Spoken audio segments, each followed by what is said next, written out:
Assalamu alaikum wa rahmatullahi ta'ala wa barakatuh. On est toujours au niveau du troisième chapitre, les dérèglements du système immunitaire. On a vu précédemment le premier dérèglement, l'allergie, bien les allergies.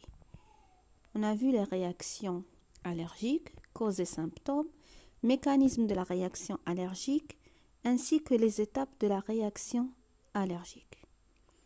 On va voir maintenant un deuxième dérèglement qui est un déficit immunitaire acquis, le sida. Comme vous le savez, le sida est une maladie causée par le VIH, qui est un virus d'immunodéficience humaine. C'est un virus qui attaque le système immunitaire spécialement et il va causer un effondrement de la réponse immunitaire. Le virus VIH est appelé un rétrovirus car il est doté d'ARN au lieu de l'ADN. Parmi les caractéristiques de ce virus, il ne peut pas vivre dans le milieu extracellulaire plus de 6 heures. Il peut être détruit rapidement et facilement par de l'eau de javel, l'alcool ou à une température de 60 degrés. Découvrons tous la structure de ce virus. Alors, comme vous voyez, vous avez une observation microscopique du VIH au microscope électronique et vous avez un schéma explicatif de la structure du virus. Donc, le virus, comme on a dit, c'est un rétrovirus car son matériel génétique est formé d'ARN au lieu de l'ADN. Donc, c'est une petite molécule, un virus de petite taille. Il est formé d'une enveloppe extérieure de nature lipidique. Cette enveloppe sur laquelle sont fixés deux types de protéines, GP120 et GP41. On trouve aussi au niveau de ce virus une capside qui est sous forme de chaîne en verre.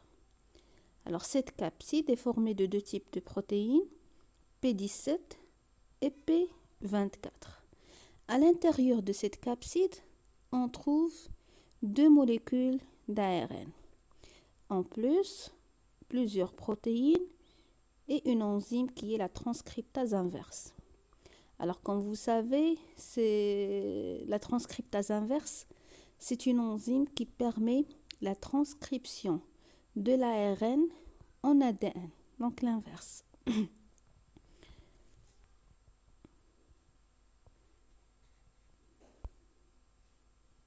Le VIH, les informations sur le VIH.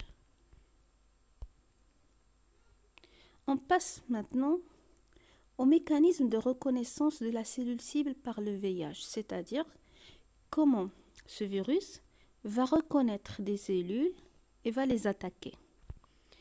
Alors, c'est un virus, puisque c'est un virus, c'est un parasite obligatoirement, donc il ne peut pas vivre à l'extérieur des cellules ou se multiplier à l'extérieur des cellules.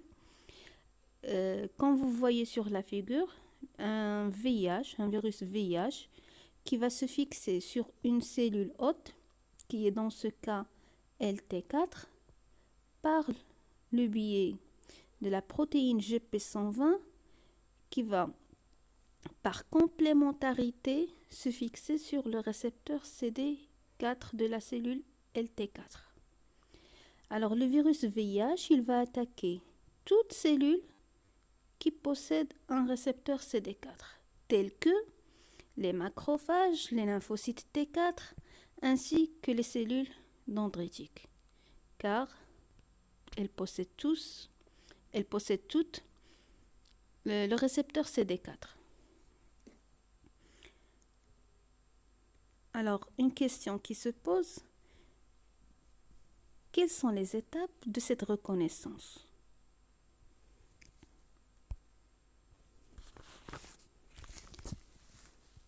Alors, le VIH, comme vous voyez sur le document, il va attaquer le macrophage. ou bien n'importe quelle cellule qui possède bien sûr le récepteur CD4.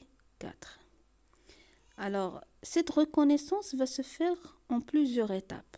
Premièrement, le virus il va se lier à la cellule cible par la protéine GP120. Alors, la protéine GP120 du virus va se lier, va être responsable de la liaison avec la cellule cible, car elle possède un site pour se fixer par complémentarité sur le récepteur CD4. Et c'est à ce moment-là qu'il y aura un démasquage d'un deuxième site sur GP120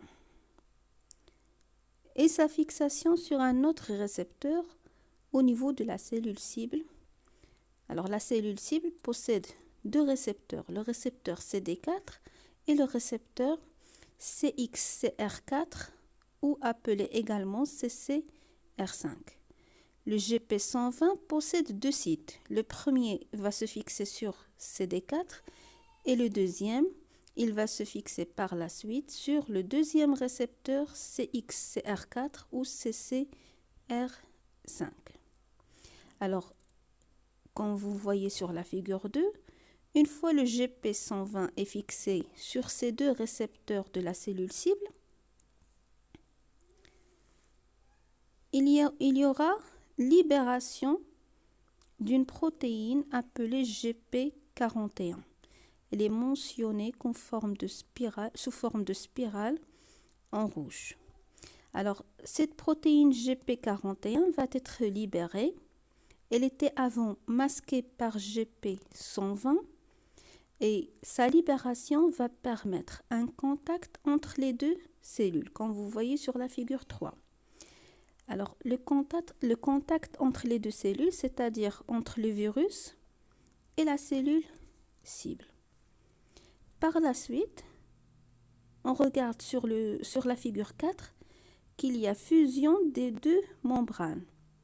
La membrane du virus ainsi que la membrane de la cellule cible. Ceci s'effectue à cause de la présence de la protéine GP41 qui va permettre le rapprochement des deux membranes. Après cette fusion, il y aura injection de l'ARN viral à l'intérieur de la cellule cible.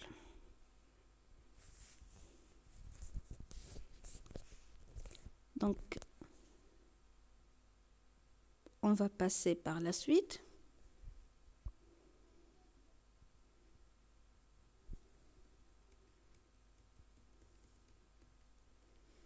Au cycle de vie du virus VIH. Donc, le cycle de vie d'un virus, vous l'avez déjà étudié. Il est représenté par plusieurs étapes. La première étape, c'est la fixation du virus VIH. Il a des récepteurs au niveau de la membrane de la cellule cible, comme on a déjà vu. Il va injecter son matériel génétique, qui est bien sûr l'ARN, et cet ARN va être transcrit en ADN par le biais de la transcriptase inverse pour donner de l'ADN.